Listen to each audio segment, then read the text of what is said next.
Para empezar, comentar algo sobre la obra en concreto de Marx en este sentido, decir que es un autor que precede a todos los que hemos visto hasta el momento y de hecho precede a todos los que vamos a ver. Cronológicamente, intelectualmente, no tuvo oportunidad de leer ni de pensar junto a ningún sociólogo, propiamente dicho, o socióloga, ni nada por el estilo. Vale decir, su formación era filosófico-jurídica, ¿sí? Sus lecturas abarcaban todo lo que era lo clásico de la filosofía política, digamos, desde los filósofos clásicos a la filosofía clásica alemana, cosa que hizo evidentemente con mucha profundidad. Evidentemente también tiene una amplia formación en lo que era la economía de su tiempo, centrada en lo que era básicamente la crítica a la fisiocracia francesa y a la economía política inglesa, ¿sí? Y políticamente, bueno, todo lo que fue el gran desarrollo del pensamiento sociopolítico, sobre todo en Francia, sin descontar algunos autores ingleses, italianos importantes, sobre todo en Francia, digamos, en los contornos, en los alrededores de lo que va a ser la Revolución Francesa, ¿sí? En este sentido hay que entender tanto las fuentes intelectuales de Marx, ¿sí? La economía política inglesa, la filosofía clásica alemana, el socialismo francés, el socialismo utópico francés, ¿sí? Pero también sus limitaciones, ¿sí? No había nada como una psicología consolidada, ¿sí? No había nada como una politología consolidada, ni mucho menos métodos de investigación científicos que escaparan a los métodos, por ejemplo, de la economía. Entonces, cuando uno analiza la obra de Marx, en realidad se vuelve cada vez más sorprendente, porque no solamente impresiona por la profundidad del pensamiento, sino por los materiales con los que pensó. ¿Sí? Cómo siendo muy amplias las lecturas que tenía, cómo con esos materiales pudo producir tanto cambio. Bueno, en buena medida esto se explica porque por su por su época son muchos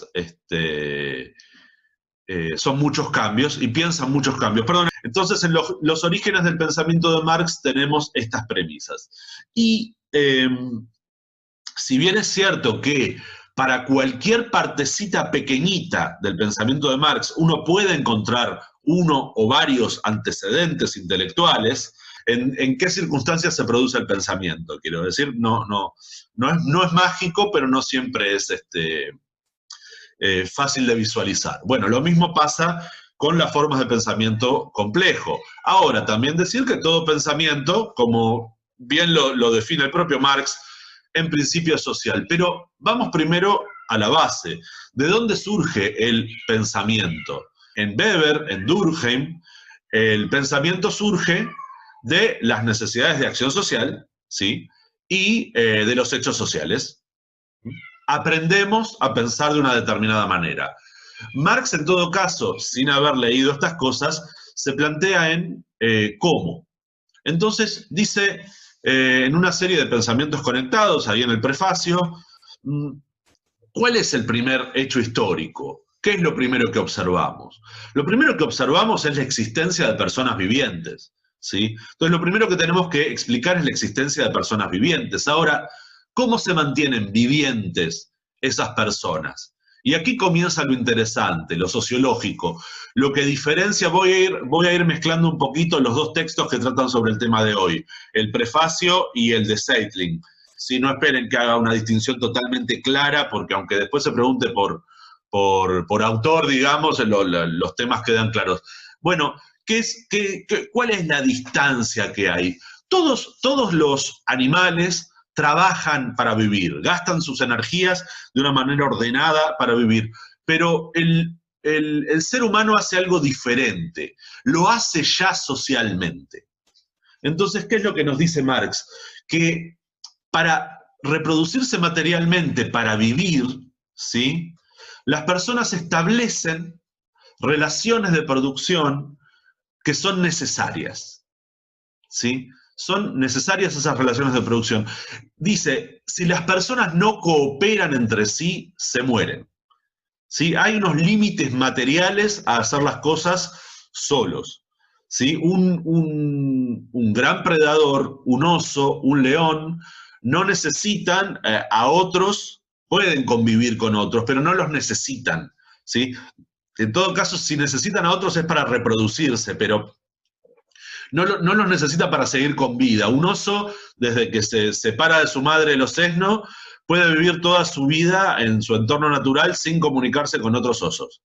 Caza, hiberna, busca salmones, busca dónde dormir, busca eh, tranquilo. Y bueno, en ese caso, claro, está claro que el oso puede hacerlo porque en su cadena trófica, en su entorno natural, es un superpredador, ¿vale? Es decir, no hay ningún animal que se meta con el oso. ¿Sí? Entonces, bueno, hay otros animales que tienen la misma estrategia de vivir solos, por decirlo así, pero no son superpredadores, entonces se van escapando de los predadores. Y hay otros que no, que tienen vida gregaria, ¿sí? Pero el hombre, el ser humano, digo el hombre porque Marx todavía utiliza esta forma de hablar, los hombres se reproducen, dice. Establecen relaciones necesarias de cooperación. Y esto introduce un elemento que vamos a ver con un poco más de detalle más adelante, que es la división del trabajo. ¿Esto qué quiere decir? La gran diferencia del trabajo humano respecto del trabajo animal es que el ser humano toma un proceso de trabajo, conseguir frutas, y fracciona ese proceso. ¿Sí? Entonces, por ejemplo, uno puede buscar los árboles con manzanas y otro treparse a los árboles y sacar las manzanas. Y otro cargar las manzanas desde la base del árbol a la aldea. ¿Se entiende? Son como tres trabajos diferenciados. ¿Sí? Uno va marcando, por ejemplo, imagínense que hay dos tipos de manzanas muy parecidos y unas son venenosas y las otras son comestibles, como sepan. De hecho es así. Las manzanas que se usan para hacer sidra no son las mismas, entonces, que se usan para comer. Entonces, uno va tranquilamente, yo no sé si porque tienen injerto o por qué, pero bueno, el hecho es que es así. Ese trabajo de conseguir manzanas ya está fraccionado. Esas son relaciones de producción. ¿Sí? Que suponen un aprendizaje y suponen un doble aprendizaje, un aprendizaje de qué es lo que comemos socialmente, manzanas, de cómo las producimos, ¿sí? Y eso lo tenemos que aprender. Y después, de cómo hacemos esa práctica, es decir, cómo coordinamos nuestras acciones. Si Analía marca los árboles porque es la que más sabe de marcar árboles, si Pepe se trepa a los árboles porque es el que mejor trepa, quiero decir, puede ser que las características naturales de las personas todavía tengan alguna función. Qué sé yo, con mucho dimorfismo sexual, en el ser humano no es tan grande el dimorfismo sexual, pero todavía existe, digamos, y más todavía para trabajos manuales intensos, como podemos pensar la mayoría de la antigüedad. La mayoría no, algunos de la antigüedad, podemos pensar que, bueno, qué sé yo, para cargar peso, y bueno, resulta más práctico dividir el trabajo que eso lo hagan los hombres. Y otro trabajo, pero la realidad antropológica que tenemos, lo que sabemos antropológicamente, es que en esos trabajos no hay tanta división del trabajo. Hay más fantasía en cuanto a que los hombres salían a cazar y las mujeres se quedaban tejiendo y cuidando. Eso es más fantasía que lo que tenemos probado. ¿Sí? Quiero decir, una vez que uno diseña un dispositivo de caza colectivo, es decir, que algunos persigan a las presas y se caigan en una trampa, en un foso, se claven en una estaca, ahí no hace tanta falta la diferencia física. ¿Sí? Entonces, no tenemos por qué asumirlo. Quiero decir, ¿puede haber pasado? No sé, pero hasta que no haya prueba empírica, no digamos que ya había división sexual de trabajo. Lo digo porque Marx sí lo dice, ¿eh? Para Marx está muy claro que había una división sexual del trabajo. De hecho, es la primera división del trabajo. Yo sé que hay una división sexual del trabajo, pero solo en términos de quién porta la gestación. ¿Sí? Todo lo demás, quiero decir, porque si no, naturalizamos la crianza femenina de los niños, ¿sí? Como la mujer es la que lo gesta en su vientre, es la que lo tiene que cuidar, sí, el amamantamiento también lo tiene que hacer la hembra de la especie, pero separado ese punto, que en esta etapa es breve, quiero decir, de 3 a 6 meses, Después puede pasar cualquier cosa. De hecho, la mayor parte de las culturas hacían crianza comunal del exige, digamos. Eso es lo que más sabemos del término. Lo digo para señalar que incluso en autores importantes estas cosas persisten. Entonces, ¿qué es lo que tenemos? Tenemos unas determinadas relaciones de producción para producir. ¿Para producir qué? Cada una de las necesidades, ¿sí?, que tiene ese grupo social en particular. Y acá aparece un desdoblamiento. Una cosa son las necesidades materiales inmediatas, la comida que necesitamos todos los días, la protección que necesitamos todos los días, los vestidos, las herramientas que necesitamos todos los días, y otras son las necesidades mediatas igualmente importantes. ¿Y cuáles son las necesidades mediatas igualmente importantes? Bueno, principalmente reproducir, replicar esas mismas relaciones de producción. Vale decir, educar a las nuevas generaciones, como también decía Durkheim, en los contenidos que tiene esa sociedad para reproducirse. ¿Se entiende? ¿Sí? Vale decir, yo tengo que hacer dos cosas: buscar manzanas todos los días, buscar agua todos los días, cuidarme de las hienas todos los días, y también educar a las nuevas generaciones. Bueno, no sé si todos los días, porque los procesos son más cortos, pero tengo que hacerlo sí o sí. Porque si no, la sociedad no se reproduce. ¿Sí? Entonces, una condición que tienen las relaciones de producción es que son autorreproductivas. ¿Qué quiero decir con esto? Hay muchos animales gregarios que enseñan a las nuevas generaciones nuevos comportamientos. Lo que decimos con esto es que en el ser humano es una conducta dominante y necesaria. ¿Qué quiero decir? Porque hay muchos animales que tienen memoria inherente. Quiero decir, por ejemplo, cuando una araña nace con todos sus instintos en su memoria inherente. Vale decir, ninguna araña mamá le enseña a las arañas bebé, que además son como 500, a tejer la tela de araña. Está en la memoria inherente de la especie. Por otra parte, creo que una vez que nacen las arañitas, lo que les conviene es rajar de ahí, porque si la araña madre anda por ahí, se las come, no reconoce nada, ¿se entiende? ¿Quién no quiere comerse una araña bebé? Sí, es lo más rico. Pero además es fácil, las presas, quiero decir, los animales cuando nacen son presas fáciles, entonces los predadores cuando lo ven dicen, comida, y por ahí si no reconocen que es de su propia especie, no. Animales de los que conocemos como más complejos aumentan los tiempos de crianza.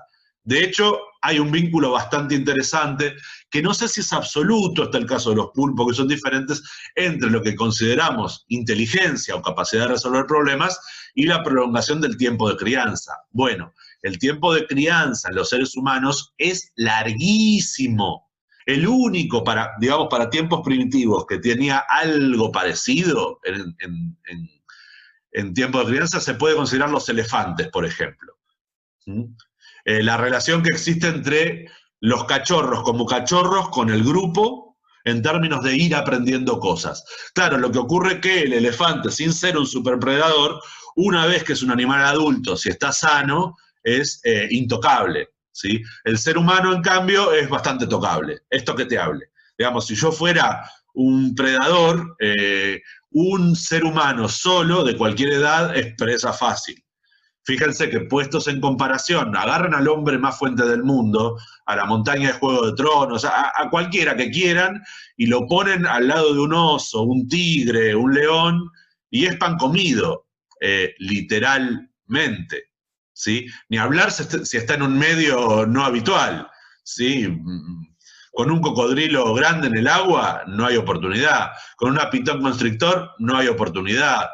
Con un hipopótamo, me río de los que creen que el hipopótamo te va a perdonar la vida. No hay opción. Nuestra única opción es pelear juntitos.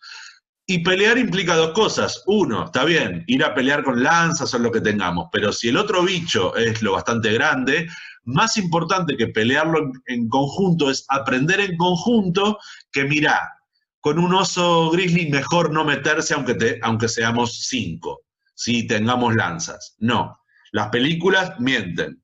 Un ser humano con una lanza frente a un oso está frito, no lo hagan. Salgan corriendo. Bueno, no corran porque un oso sano corre los 100 metros en 4 segundos, estamos listos igual. Pero bueno, háganse los muertos, recen, hagan otra cosa. ¿Qué quiero decir con esto? Lo importante es que aprendamos, ¿sí? Esa es la gran capacidad que da la relación social de producción, el aprendizaje, la autoproducción como ser humano. Marx critica en algún lugar algo que estaba muy de moda que se llama Robinsonadas, pero también se puede explicar a partir de la Robinsonada. Ustedes conocen la historia de Robinson Crusoe, ¿sí? Lo que explica Marx y lo que se explica el propio Robinson es que él puede sobrevivir solo porque tiene un montón de conocimientos que son sociales. Una frase fabulosa del libro en Robinson Crusoe es: nunca antes me había dado cuenta de la importancia de un clavo. Porque claro, un clavo tiene dos cosas. Uno es una producción social material, ninguna persona sola produce un clavo, hay división del trabajo, por eso para él es importante, porque él no lo puede producir. Entonces, si tiene 5 clavos, con eso tiene que hacer todo, porque no puede hacer más clavos. Pero más importante todavía es que es importante para él porque tiene el conocimiento, el uso social del clavo. O sea, puede construir cosas que ningún animal puede construir porque tiene eso que es social. Bien, entonces nosotros tenemos ciertos tipos de relaciones de producción, ¿sí? Que cuando las sumamos todas las formas de conseguir comida y todas las actividades para conseguir comida, más todas las actividades para producir refugios y vestimentas, y bueno, todas esas actividades, bueno, y todo el gasto de trabajo humano que hacemos en eso, a eso llama Marx fuerzas productivas de la sociedad. Obviamente, una sociedad que es capaz de producir aviones tiene un desarrollo de las fuerzas productivas mucho mayor que una sociedad que lo más que produce son clavos, ¿sí? Se entiende que hay mucha diferencia. Por ejemplo, dentro mismo, no es lo mismo el capitalismo hoy, siglo XXI, que lo que era en el siglo XVII-XVIII, ¿sí? Nosotros producimos cosas, o sea, tenemos una división del trabajo y una expansión de las fuerzas productivas muchísimo mayor que en tiempos de Marx. Es probable que Marx no se hubiera podido imaginar, él pensaba en el progreso y fue uno de los que asienta la idea de que por el tipo de relaciones de producción que tiene, el capitalismo es progresivo en lo económico, pero seguro que no le salieron los cálculos de qué tanto podía desarrollarse.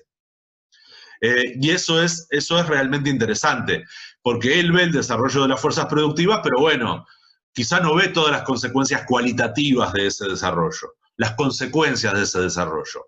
Lo planteo porque, bueno, es el primero en plantearlo de esta manera, pero también hay cosas que quedan por hacer. Ahora bien, al mismo tiempo, Marx no solamente puede diferenciar las sociedades por la cantidad de desarrollo de las fuerzas productivas, sino también por sus cualidades. ¿Y cómo lo hace? Bueno, lo hace diferenciando tipos diferentes. Uy, ya esto, qué bárbaro. Bueno, lo hace diferenciando tipos diferentes de relaciones de producción. Dice, no todas las relaciones de producción son iguales. ¿Cómo copiamos esas maneras de saber, esas maneras de actuar respecto de la naturaleza? Son diferentes en cada sociedad. De hecho, en realidad lo que hace es decir, las sociedades se diferencian precisamente en eso. ¿Y por qué se diferencian precisamente en eso? Porque como hay que replicarlas y hay que aplicarlas, esas diferencias hacen a la constitución de lo social no solamente en lo económico, en lo material, en lo educativo, sino en todo lo demás. ¿Sí? Porque no puede haber discrepancia entre las formas políticas y las formas de reproducirse.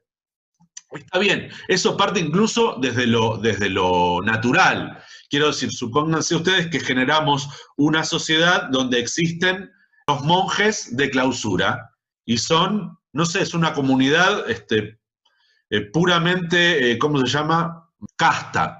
No, se prohíben las relaciones sexuales porque sean consideradas impuras y lo que quiera. Una sociedad puede tolerar perfectamente 1, 2, 3, 4 monasterios, pero es una conducta que no se puede volver general. Quiero decir, si los hechos sociales le prohíben el sexo a todo el mundo, como que es una sociedad que no va a durar más de una generación.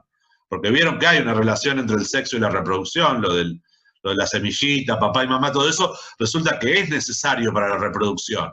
Eso no lo alteramos. Estamos cerca de alterarlo, alguna vez van a producir todos los pibes como en un mundo feliz in vitro, y la sexualidad será algo aparte, será puro erotismo, será algo aparte, o bueno, será una sociedad donde no valdrá mucho la pena vivir.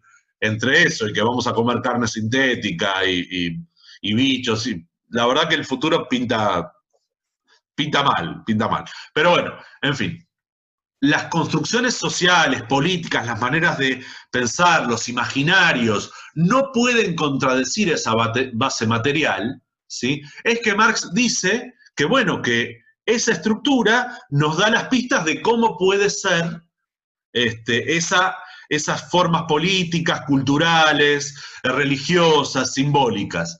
Ahora bien, generalmente cuando se dan estas clases se presenta eso como una determinación. Lo económico determina lo político, lo legal. Yo soy más cauto incluso leyendo a Marx, ¿sí? Entiendo que lo que está implícito en lo que dice Marx es que hay unos límites a las formas que puede adoptar la política, ¿sí? Porque si no diríamos, la democracia es la forma propia del capitalismo. Mentira, hay capitalismo con dictadura, ¿sí? Hay capitalismo con gerontocracia, hay capitalismo y además hay relaciones que no están dadas. Uno dice, bueno, hay capitalismo con democracia, bueno, pero ¿por qué es necesario el capitalismo con patriarcado? A lo mejor puede haber capitalismo sin patriarcado, ¿sí? O capitalismo religioso. Pero puede ser también un capitalismo, como expresaba Weber, digamos, para el protestantismo para Weber tenía un vínculo muy fuerte con el espíritu capitalista, ¿sí? De hecho, tiene un libro que es maravilloso y les recomiendo leerlo, que se llama La ética protestante y el espíritu del capitalismo. ¿Mm? Absolutamente maravilloso. Con el cual yo no estoy de acuerdo, pero la construcción intelectual es totalmente genial. Hay que diferenciar cuando uno está de acuerdo con las conclusiones o no, pero el proceso intelectual a veces es otra cosa. Esto para decir lo que viene a continuación, ¿sí? Que si bien existe un vínculo entre lo material y lo ideológico, ¿sí? Y las formas de conciencia social y las formas, por ejemplo, jurídicas y políticas que adopta esas formas de conciencia social, están directamente vinculadas con las relaciones de producción. ¿En qué sentido? En este sentido, no pueden estar desvinculadas, ¿sí? Porque si están desvinculadas y se desarrollan libremente, las pueden contradecir, ¿sí? De hecho, Marx expresa que llega un momento que sí se pueden producir contradicciones, se van a producir contradicciones, pero eso genera un cambio en las propias relaciones de producción. Eso puede pasar y termina ocurriendo. Ahora, lo que también nos expresa Marx es que tenemos que ver en dónde se expresan esas diferentes relaciones de producción. Bueno, entiendo, como lo hace además la propia didáctica en los textos de Marx, que es bueno dar algunos ejemplos. Por ejemplo, si nosotros vivimos nuestra vida comunalmente, nuestras relaciones de producción distribuirán el trabajo más o menos como lo decida el grupo, ¿sí? Pero eso solamente puede funcionar, diríamos, en una sociedad con baja división del trabajo. Hay pocas cosas para hacer, entonces nos pasan dos cosas. Dividimos fácil el trabajo, entonces a lo mejor los más fuertes les imponen la división del trabajo a los más débiles, pero la fuerza física nunca es tan determinante. Lo que tendremos además serán sociedades mucho más estables, donde las relaciones de producción serán siempre las mismas, pasarán de padres a hijos más o menos con una cadencia de generación en generación, quiero decir, con una cadencia estable, y son sociedades que pueden durar así miles de años, ¿sí? De hecho, era lo normal, digamos, yo le diría desde que podemos hablar de humanidad, 130.000 años a esta fecha, digamos, la imposición del género Homo en sus tres vertientes, denisovanos, neandertales y bueno, nuestra mayor carga los famosos cromañones, los sapiens, digamos, los sapiens, pero nosotros somos sapiens sapiens, no somos exactamente lo mismo que hace 130.000 años. Pero bueno, las relaciones de producción eran las que eran, la fabricación simple de herramientas ya había, eran las que eran. El uso del fuego ya existía, entonces había que aprender, era algo que se enseñaba, la caza y la recolección estaban, y bueno, eso duró, 130.000 años. Piensen ustedes que lo que reconocemos como historia humana, agricultura a esta parte, de lo que hay hasta ahora, máximo 15.000 años. ¿Sí? Entonces, para hablar de, tenemos un gap, tenemos solamente un 10% de la historia humana que se puede considerar historia en los términos clásicos. ¿Sí? El 90% era eso otro, y había sociedades complejas, nada de pensar que la vida de los neandertales era una sociedad simple. Había mucho aprendizaje, muchas conductas que había que replicar, mucha filosofía. Lo que pasa es que no dejaron restos fósiles escritos. Eran conductas, eran sociedades que no tenían escritura. Yo no estoy tan seguro de que no tuvieran escritura o aritmética. Puede pasar que no tuvieran necesidad de dejarlas que duraran mucho tiempo. Solamente una gran sociedad necesita el código de Hammurabi, porque Hammurabi necesitaba que lo leyeran en la otra punta del imperio, que a lo mejor eran 400 kilómetros. Entonces eso tenía que viajar. ¿Sí? Y además tenía cierta carga simbólica. A lo mejor los neandertales tenían forma de contabilizar cosas, las fases de la luna, para saber cuándo volvían, qué sé yo, los bisontes, o cuándo salían los osos de las cuevas.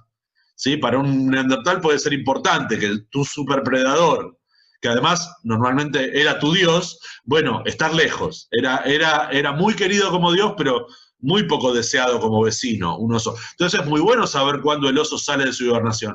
Entonces a lo mejor contabilizaban, pero dejaban en la tierra, ¿sí? Y eso no deja resto fósil. No lo sabemos. Hay un montón de maneras de contar que no dejan restos fósiles. ¿Mm? Nosotros mismos aprendemos a contar con los dedos de las manos, sea en base 10 o en base 12, y eso no deja restos fósiles. Y resulta que estos compañeros también tenían formas de verlo. Yo no me imagino pensamientos simbólicos sin representación aritmética. Entonces digo, bueno, de ahí a que no puede existir dibujitos en el piso, hay muchas. Quiere decir, mi hija cuando tenía 2 años hacía dibujitos en el piso, y resulta que los neandertales tienen una capacidad, un volumen cerebral mayor al nuestro, en términos relativos. Y absolutos también. Entonces, ¿por qué tengo que pensar que no podían hacer cosas? Claro, acá me pregunta Javier si las condiciones materiales eran los límites dentro de los cuales los hombres trabajan en cooperación, ¿sí? Eh, efectivamente. Eso establece unos límites, pero esas formas son las relaciones de producción y su agregación son las fuerzas productivas de una sociedad. Y el modo en que eso se realiza son las relaciones de producción. Por eso a un tipo determinado de relación de producción, Marx lo denomina modo de producción. Es a lo que iba. Empezamos por esas sociedades comunales, pero después hay otro tipo de división del trabajo, donde hay otro tipo de relaciones de producción. Y Marx lo centra en el análisis de las relaciones de propiedad. ¿Por qué? Porque es el modo en que nos relacionamos con la naturaleza y con los demás. Entonces, por ejemplo, si yo digo, esta tierra es de todos y entre todos la trabajamos, tengo un tipo de relación con el entorno natural, porque siempre relación con la naturaleza, y con los demás. Pero si yo digo, esta tierra es mía y esta otra población trabaja en esa tierra, la relación de producción es diferente, ¿sí? O si yo digo, esta tierra es de Dios, ¿sí? Y todos la trabajamos, pero yo trabajo de una manera, va a decir, yo me vinculo con Dios y ustedes con la tierra, ¿sí? Las relaciones de producción también son diferentes, ¿se entiende? Entonces, el modo de producción también va a ser diferente. Profe, y esos límites, ¿sí? Si no me equivoco, en el texto estaba planteado como que los límites de cada relación de producción que es diferente estaba marcado por, por los instrumentos de esa producción, ¿no? Sí, pero esos instrumentos son también resultado de las relaciones sociales, ¿sí? Los límites en realidad los imponen las relaciones sociales, no los instrumentos. ¿Se entiende? Dicho de otra manera, son las relaciones sociales las que no pueden producir otros instrumentos. Por eso lo que dice Marx es que en determinado momento las relaciones de producción predominantes traban el desarrollo de las fuerzas productivas. Y eso genera una etapa de revolución social. Entonces hay que cambiar las relaciones de producción y todo el sistema, ¿sí?, cultural construido encima de eso, lo que él denomina en un momento superestructura, para que se adapte a la posibilidad de seguir aumentando la división del trabajo, aumentando el desarrollo de las fuerzas productivas. A eso llama Marx los límites materiales. De lo que yo hablaba antes era en realidad otra cosa, son los límites de determinación de lo que son las formas de conciencia social. Porque bueno, es a lo que íbamos ahora. Si yo tengo relaciones de producción que son necesarias, y tengo que reproducirlas, se produce otro fenómeno que no lo dije antes para dejar la sorpresa para después, que es la siguiente. Dice Marx, las relaciones de producción no solo son necesarias, sino que son, esto es muy interesante, independientes de la voluntad. ¿Por qué? Porque son históricas. Nadie elige las relaciones de producción en las que vive, se desarrolla y por lo tanto en las que se piensa y piensa a los demás y sus relaciones con los demás. Porque nacemos y somos criados, educados, ya en un contexto social determinado, ¿sí?, en un contexto histórico. Al ser históricas las relaciones de producción, lo que ocurre es que las personas somos seres históricos, ¿sí?, antes que naturales, te diría, porque la manera de vincularnos con la naturaleza es histórica, y la manera de sobrevivir en la naturaleza es histórica, ¿sí?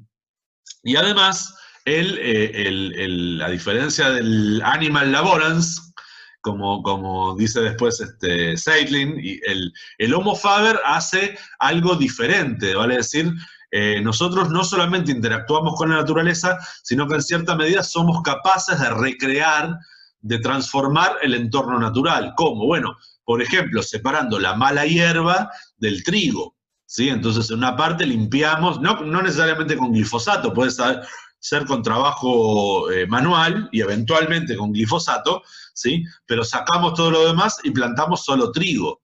Entonces, alteramos la naturaleza gracias y por medio de las relaciones de producción y cambiando la tendencia del ecosistema. Entonces, por ejemplo, fíjense que ustedes pueden caminar por toda la pampa húmeda, todita, sin tenerle miedo a ningún predador que no sea otro ser humano. ¿Sí? Hasta que no se llega, no sé a dónde hay que llegar. Como predador, no les digo que no pueda haber alguna víbora venenosa, algún bicho de estos que nos pueda hacer un daño, pero un animal que nos vaya a cazar, no encontramos hasta que no nos metemos, no sé, en el Chaco Grande, quiero decir, ¿sí? Algún jaguareté que esté por ahí todavía perdido, algún puma perdido. Yo he andado bastante por la montaña y he escuchado al puma, pero no lo he visto, porque ya le tiene miedo al ser humano. Quiero decir, no encontramos predadores. ¿Por qué? Porque es todo un inmenso espacio que fue totalmente colonizado por la actividad humana.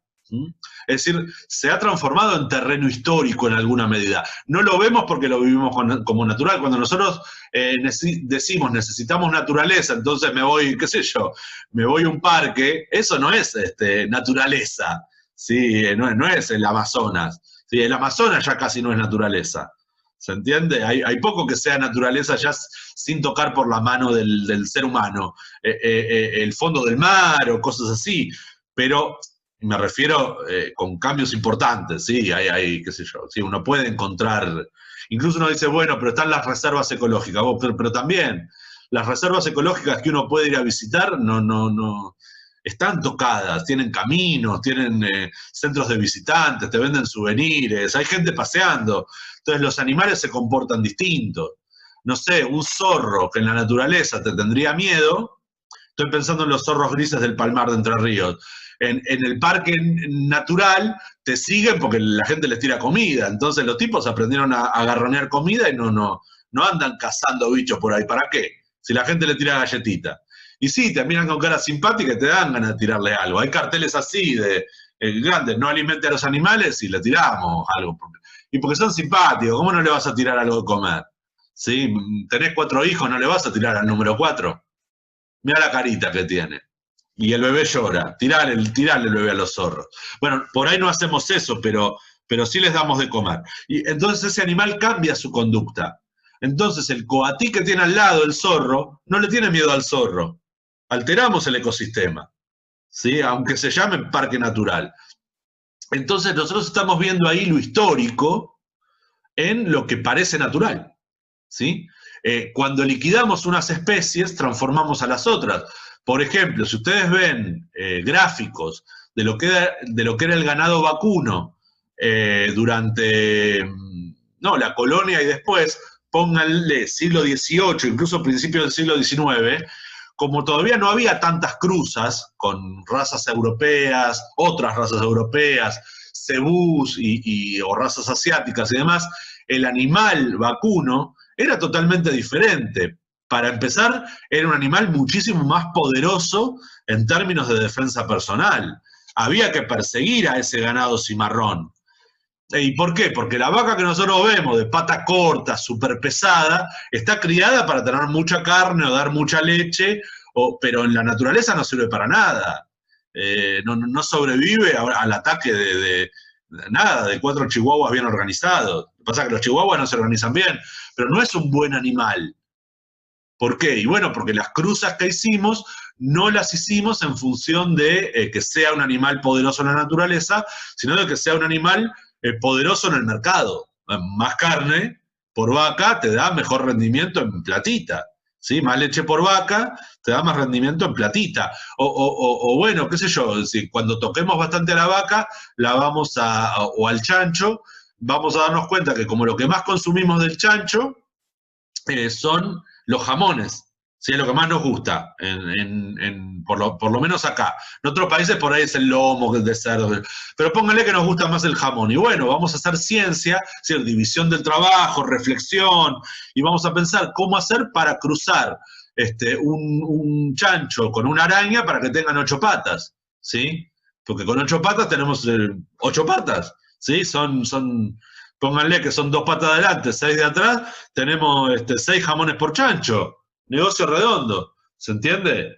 Bueno, por ahí la carita de ese chancho con sus 8 ojitos no es igual de adorable que la de Babe, el chanchito valiente, pero bueno, qué bueno que esté el jamón de araña, ¿sí?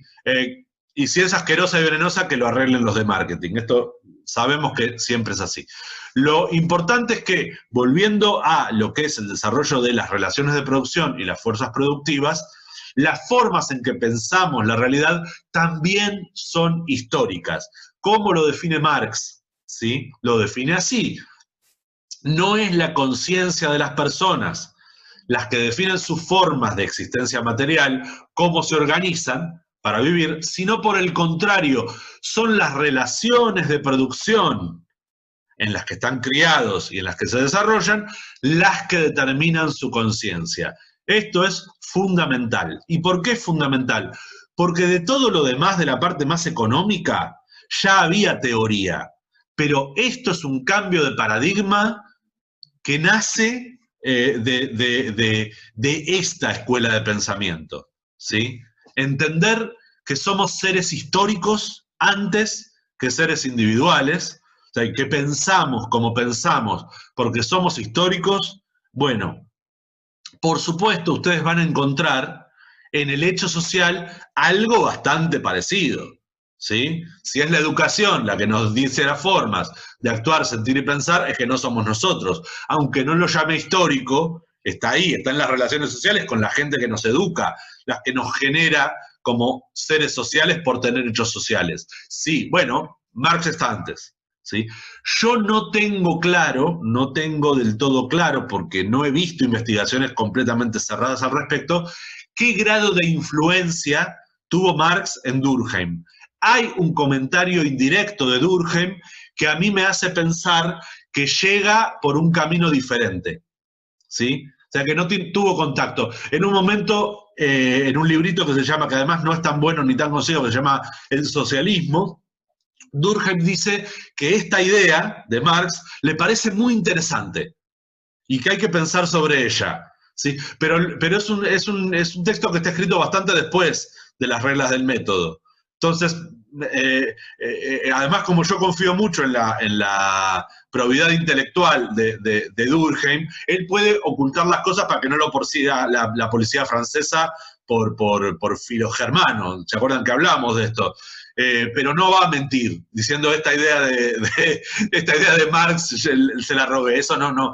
Además, la lógica de construcción de Durkheim es diferente y su método de investigación empírico es diferente. No parece que tenga, pero ciertamente cuando dos investigadores llegan por dos líneas de pensamiento diferentes a conclusiones muy parecidas, bueno, parece que hay que empezar a tenerlas en consideración, ¿verdad? Sepan que antes de eso se pensaba en términos idealistas. Nosotros pensábamos la realidad. Y cuando no podíamos explicar cómo, porque a ninguno se le había ocurrido, y sin embargo existía, y le echábamos la culpa a Dios. Y listo, ¿sí? ¿De dónde viene esta idea de que el matrimonio monógamo es natural? ¿A quién se le ocurrió primero? Y bueno, tenemos que buscar en las escrituras, ¿sí? Entonces, resulta que del Génesis, donde dice macho y hembra los creó, derivamos la santidad del matrimonio. ¿Qué matrimonio? El matrimonio heteronormativo, patriarcal, ese matrimonio, no cualquier otra relación familiar. ¿Eso tiene directamente que ver con las relaciones de producción? Bueno, fíjense, ahí hay un lugar donde yo diría tiene más razón Durkheim que Marx. En todo caso, yo puedo decir que sí, el matrimonio monógamo con las condiciones tradicionales no se opone a ninguna de las relaciones de producción anteriores, ni al esclavismo, los esclavos se pueden casar, de cualquier manera no se opone al esclavismo, ni al feudalismo, ni al método de producción asiático que dice Marx en un momento, ni al capitalismo. Entonces puede existir en cualquiera. Por eso yo decía, Javier, que eran límites, ¿sí? Si no se opone, puede existir, ¿sí? ¿Podría existir capitalismo sin represión del homicidio? ¿Sin reglas contra el homicidio? No podríamos organizar la sociedad sin represión del homicidio. Incluso fíjense, podemos tener distintos sistemas sociales con diferentes tipos de violación. ¿Qué está diciendo este tipo? Lo que estoy queriendo decir, fíjense, por ejemplo, para los vikingos, salir por ahí, hay una serie noruega o finesa, nórdica, que se llama Vikings, que no me acuerdo en qué plataforma está, que es muy graciosa porque está contado en un lenguaje moderno y ellos naturalizan la rapiña, ¿sí? Entonces, todas las historias tienen que ver en torno a la crítica del matrimonio monógamo, pero cuando ellos salen de rapiña, tienen que violar gente, ¿sí? Y cuando salen las mujeres vikingas, también tienen que violar gente, porque es lo que hacemos los vikingos. Somos vikingos, violamos gente. Entonces, el término de violación es distinto en lo que es violar gente como vikingo y tener relaciones monógamas modernas, y lo que están haciendo con eso es criticar la violencia simbólica que hay en las relaciones monógamas modernas. Esa es la gracia, digamos. Nosotros tenemos un sistema mental instalado en el cual la violación oportunista está penada por la ley. Y sin embargo, la violencia simbólica sexual privada, bueno, todavía no está tan penada por la ley. Estamos en proceso de construcción, ¿sí? Ahí es donde se vinculan los tipos de opresión. Las relaciones de producción son las relaciones que producen. Las condiciones materiales van a ser lo que evoluciona históricamente de esas relaciones de producción, ¿sí? Es una instancia dialécticamente vinculada, pero no es exactamente lo mismo, ¿sí? Y no es exactamente lo mismo porque tiene un efecto diferente. Yo produzco algo diferente. Cuando alimento a un chico, hago dos cosas, ¿sí? mantengo vivo a ese organismo y le enseño a comportarse como persona. No es lo mismo, ¿sí? Cuando es bebé, bueno, más o menos sí es lo mismo, solamente lo alimento. Pero llega un momento en que ya no es lo mismo, porque le digo, che, deja de comer con las manos, eso es un guiso. Le enseño a que pida la comida, ¿sí? O lo que discutíamos los primeros encuentros, le enseño que no se come a cualquier hora, ¿sí? El desayunito es a las 8, el almuercito es a las 12, y llega un momento que ya directamente le gritamos, ¿por qué estás agarrando un huevo duro de la heladera a las 11:45 si vamos a comer a las 12:30? Porque no desayuné. ¿Y por qué no desayunaste? Y uno dice, ¿y eso es natural? No, eso es histórico, ¿sí? Eso es plenamente histórico. ¿Y por qué tiene que ver con las relaciones de producción? Porque todos tenemos que aprender después a coordinar nuestros esfuerzos en determinados horarios. Si yo estoy en una cadena de montaje, ¿sí? Y a las 11:45 digo, me voy a comer un huevo duro, se para la cadena de montaje. ¿Se entiende? Es como sabotearla.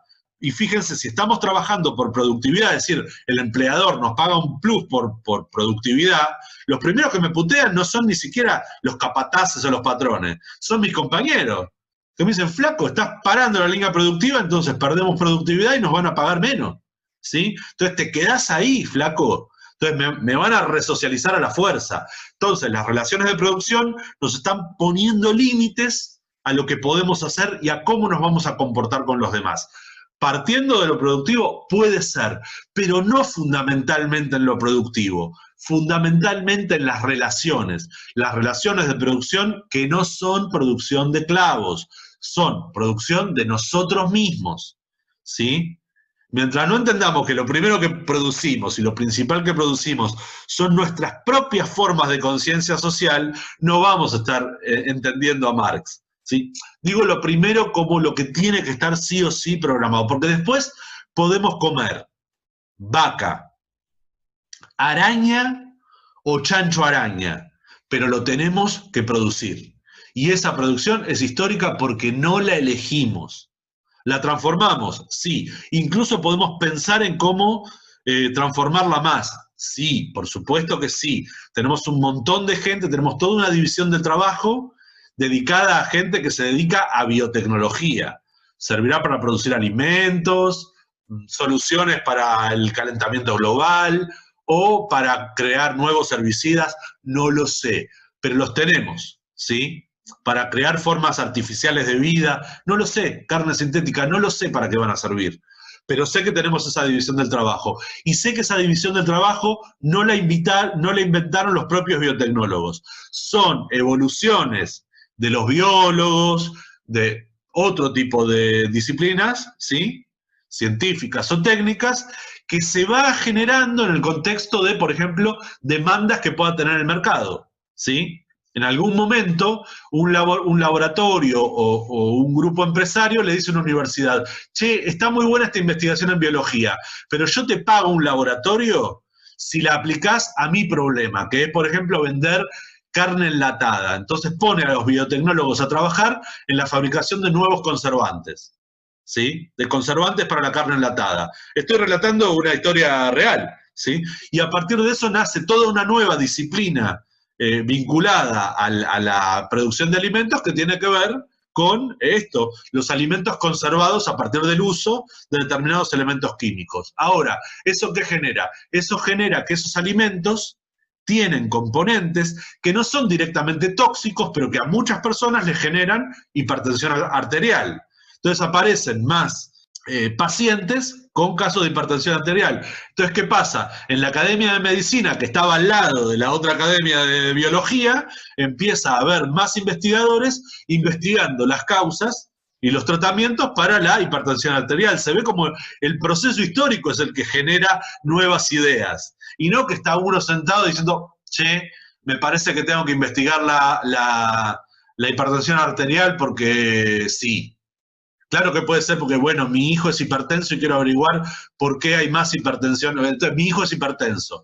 Entonces, hago una investigación y digo, bueno, pero no es solamente el caso de mi hijo, ¿sí? Resulta que cada vez más hay más niños más pequeños con hipertensión arterial. ¿Dónde voy a buscar la respuesta? Y veamos si es un contaminante en el aire o es algo que está en los alimentos. Son las cosas más probables, ¿sí? Y bueno, así encontraron en los casos de obesidad infantil, de acumulación de lípidos, etcétera, etcétera, son resultados de procesos históricos anteriores. Inesperados, algunos sí, otros no. Pero después las relaciones sociales de producción se van a desenvolver en ese entorno y no en otro, porque ese es el entorno real. Es muy buena la pregunta de Mariana. Si pueden leerla en los comentarios, voy a tratar de enlazarla. Así como hemos producido nuevos científicos, nuevos materiales, también producimos nuevos servicios, ¿sí? Algunos servicios son importantes, inmediatamente. Y algunos servicios están vinculados a la propia capacidad de producir. Por ejemplo, tengo un sistema en el cual tengo gente que tiene una determinada cantidad de dinero, ¿sí? Y la quiere invertir, ¿sí? Porque el dinero solo no le sirve para nada. Entonces, tiene $400.000 con el cual se puede poner una fabriquita, pero hace los cálculos y para que le dé ganancia necesita $600.000, ¿sí? Entonces, ¿qué hace? Bueno, recurre a gente que tiene tener $400.000, no sé ustedes si se fijaron, pero eso es tener plata, ¿eh? Me faltan $200.000. Entonces, ¿puedo conseguir esos $200.000? ¿De quién? De alguien que tiene más. Mientras el dinero funcione como capital, respondiendo a esta pregunta, sí, los medios de producción incluyen los medios financieros. ¿Por qué? Porque los medios financieros completan las cargas de capital y las orientan. ¿Por qué? Yo, dueño de capital financiero, evalúo riesgo, digo, lo voy a invertir en alguien que primero que ya tenga para producir y que después que me esté proponiendo producir algo copado, que puede no ser bueno, ¿eh? Puede ser algo buenísimo, puedo querer montar un laboratorio para curar el cáncer, y entonces digo, sí, para eso presto plata, ¿sí? Incluso por razones morales. Puede ser, ¿eh? Que alguien aporte capital financiero, un crowdfunding, y es un medio financiero. Pero puede ser que solamente busque la ganancia y se le, che, voy a generar un nuevo tipo de arma de destrucción masiva, pero me faltan $200.000. Como sé que eso es negocio, porque Arabia Saudí me lo va a comprar, pongo la guita ahí, y eso es, diríamos, inmoral, ¿sí? Incluso ilegal, sí, cómo no. Si ustedes miran para muchos sectores sociales que están en situaciones desfavorecidas, ¿quiénes son los prestamistas de última instancia? Suelen ser sectores narcos. ¿Por qué? Porque como trabajan con guita líquida y la tienen que blanquear, pero ni siquiera la pueden blanquear por los métodos habituales de los narcos, propiedades, declarar pérdidas, hacer hoteles vacíos, hacen micropréstamos, ¿sí? Con todo el sistema de violencia social que eso genera, ¿sí? Pero no es tan violento, ¿eh? Porque la intención es volver a cobrar, ¿no? Si yo mato al que me debe, no gano respeto o gano miedo, ¿sí? Pero yo como narco menudeo, lo primero que quiero es vender la droga y también que me devuelvan la guita, con mis intereses, pero vamos a charlar, ¿sí? En principio no tengo por qué ser un hijo de puta, soy solamente narco, ¿sí? Está bien, por ahí no es ser la mejor persona del universo, pero no hay por qué pensar que la acción es irracional. Y a fin de cuentas, cuando un banco dice, me llevo la plata de este país porque ya no me genera ganancias extraordinarias en la bicicleta financiera, de buenas a primeras te deja a 50.000 personas sin trabajo y eso genera un montón de muertes. Entonces yo quiero hacer los números de quién mata más gente, si los narcos o los bancos cuando mueven la guita libremente, ¿sí? Por eso los sociólogos no siempre somos precisamente amados por la gente que tiene mucho dinero, porque revelamos alguna cosa como diciendo, oiga, che, que usted que actúa legalmente, que no es un narco, bueno, usted debería darse cuenta que lo que hace no es gratuito. Pero no resolvimos algo importante. A ver, dice, si se dice relaciones sociales engloba lo que es el modo de producción y las relaciones de producción, no. Lo que estamos diciendo, y de paso me sirve para enlazar con lo anterior, las relaciones de producción predominantes definen al modo de producción. Las clases sociales aparecen en un determinado momento en el cual las relaciones de propiedad cambian, ¿sí? Nosotros podemos tener una propiedad comunal, nadie es dueño de nada, entonces ahí distribuimos el trabajo social, pero puede pasar que yo sea dueño de las personas, como en el esclavismo. Entonces, esa relación social, yo dueño, ellos esclaves, va a determinar un tipo de relación social que tiene unos ciertos límites, ¿sí? Y unas ciertas condiciones. Y voy a elaborar teorías, formas de conciencia social, ¿sí? Como la aristotélica, en donde digo, bueno, la naturaleza es la que dice quién nace esclavo y quién nace amo, ¿sí? Y de paso dice, justo yo nací amo y justo vos naciste esclavo. ¡Qué casualidad! Pues dice, justo los griegos nacimos para dominar, para ser amos, y justo los bárbaros nacieron para ser esclavos. ¿Y a quién le está diciendo bárbaros? Sí, porque claro, nosotros nos vendieron la idea de que los griegos eran los más cultos de todo. Mentira, pero mentira cochina, ¿eh? La civilización persa era muchísimo más dinámica y poderosa en aquel momento. Si Alejandro Magno ganó una guerra, fue por condiciones de debilidad puntual del imperio persa, y esa victoria le duró 25 años a los griegos. Después se volvió persa de vuelta, ¿sí? Porque ganar una guerra no te vuelve la cultura dominante, y menos que menos te vuelve la relación de producción dominante. Si ganaste la guerra, pero la batalla cultural no la ganó Grecia. Ese es un cuento que nos vendieron después en la escuela, sépanlo, ¿sí? Porque bueno, tampoco no es una batalla cultural, son procesos históricos bastante complejos de seguir. Pero bueno, en este sentido, Aristóteles dijo algo, ¿sí? Expresó la forma de conciencia social acorde con la forma de producción predominante y por lo tanto preferida por los sectores dominantes. Acá sí, los sectores predominantes tienen la cualidad de ser también los que tienen más capacidad de producir las formas de conciencia social, porque tienen, entre otras cosas, le pagan a gente para que produzca formas de conciencia social. Aristóteles era el mentor de Alejandro de Macedonia. Vale decir, el rey de Macedonia que estaba interesado en conquistar a los bárbaros, ¿qué iba a contratar? ¿Un filósofo que decía que éramos todos iguales o un filósofo que decía, no, el rey de Macedonia tiene derecho a conquistar a los demás? Y conquistó al que le decía lo que quería escuchar, ¿sí? Es como pagarle a un coach, ¿sí? El coach no es un psicólogo, un psicólogo bueno nos enseña a pensar lo que no queremos pensar, lo que tenemos reprimido. Un coach nos dice que somos lindos, que somos buenos, o sea, nos dice lo que queremos pensar, una diferencia importante. Pero hacia las formas de conciencia social. ¿Sí? La forma de pensamiento mágico, esta de que me va a ir bien si yo trabajo mucho. No, flaco, te va a ir bien, usá la imaginación sociológica. Tenés que ver en qué situación biográfica tenés en relación a la historia, y ahora agregamos determinaciones en relación a las relaciones de producción predominantes y tu lugar en ellas. ¿Sí? Porque si somos pobres, lo más probable es que sigamos así, a menos que seamos capaces de pensar las relaciones de producción. Bueno, en otras relaciones de producción, las feudales, a lo mejor yo, señor feudal, no soy dueño de las personas, pero las personas están atadas a la tierra por ley divina, por cierto, a la tierra que yo administro. Entonces las relaciones de producción son otras, ¿sí? Yo no le digo vos trabajás para mí.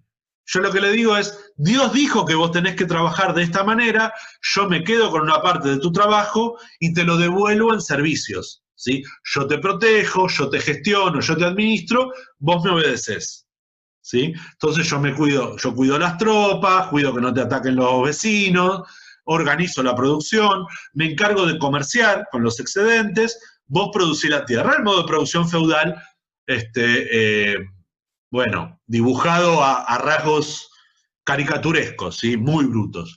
¿Qué ocurre con las clases sociales? Bueno, lo que va a ocurrir es que aparece cuando la propiedad está concentrada en la propiedad de los medios sociales de producción. Cuando yo no poseo personas, ni poseo relaciones propiamente dichas, gracias a Dios, puedo poseer los medios sociales de producción. Son mías las fábricas, las herramientas complejas, el capital financiero. Entonces los demás, ¿qué tienen? Su capacidad de trabajar, ¿sí? Entonces tienen que trabajar para mí. Esa relación es la clase social típica capitalista. Pero las revoluciones que cambian esos modos de producción cambian esas formas, pero la clase que sigue sobre las demás pareciera que sigue siendo la misma, ¿cierto? No, no necesariamente. Hay que ver el resultado del proceso histórico. Muchas veces sí.